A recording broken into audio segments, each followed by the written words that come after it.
Halo teman-teman semuanya, kali ini kita akan mencari baju warna-warni untuk boneka Squid Game teman-teman.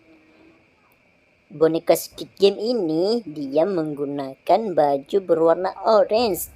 Sekarang kita ganti dengan baju yang berwarna hijau dulu ya teman-teman.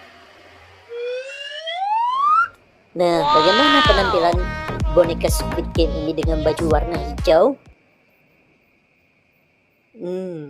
Nampaknya juga cocok ya. Oke kawan-kawan, sekarang kita lanjut dengan baju yang berwarna pink teman-teman. Oke, langsung saja. Wow. Nah, bagaimana menurut teman-teman?